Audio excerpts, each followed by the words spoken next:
Here we have a brilliant device, again, almost 40 years ago.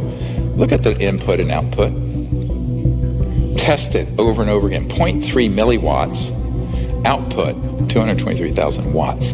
That's 22.4 kilowatts. That's plenty to run your car, your Tesla motor. Now, continuously output if needed on demand. So this little thing that looks like a cigarette pack, when he died, under mysterious, they said a heart attack, it's all kinds of evidence he was killed. This is real, usable power. It's stable. It is not transient. It is not noise. And it is not any other kind of spurious effect. This is a real effect. It's all coming from that little tiny box sitting behind the 500 watts of power. Behind the lamps, that little box is putting out all of that power, well over 500 watts, and yet it is receiving less than 1/3 of a milliwatt of input power.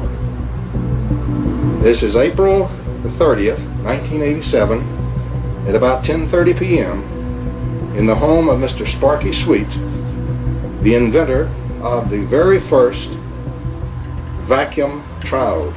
This is a most historical occasion.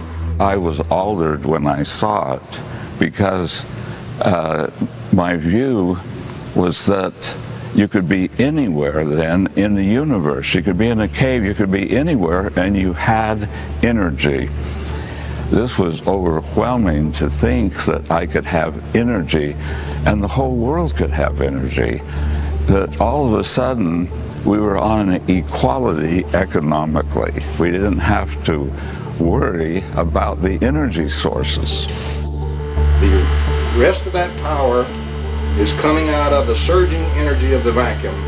And this little box that you see right here, solid state, no moving parts, is the vacuum triode that's doing this very practical and historical work. He was shot at once with a silenced rifle from about 300 yards. The only thing that saved his life was he was an old guy and very feeble. He was stumbling as he coming up the steps and he fell down. He just flat fell down on the steps, caught his foot and fell right forward. And as his head went forward, the bullet went right by where his head was. And of course, the assassin was never found. This guy called me up. He said, we really need your help. And I said, the only way you're going to do this is that you disclose it, all of it, open source it, get it out there. I will see that we get it out to the entire scientific community. He says, no. It's Gollum, my precious.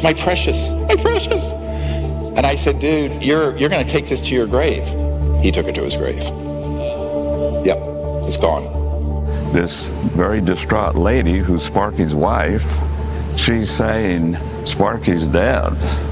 And that she said 2 strange men, she called them strange men, showed up at about 5 o'clock the night before, and they stayed for a little while, and then they left. And Sparky, an hour or 2 later, having a cup of coffee and just killed over onto the floor, called the ambulance, and she was 75 years old. They would not let her in the ambulance. And the ambulance then called her back about 20 minutes later and said, we don't think he's going to make it. And that was the end of that until the next morning when she called my sister-in-law and talked to her and said, there are men here that said they're FBI and they got black vans and they're taking all this equipment. What should I do?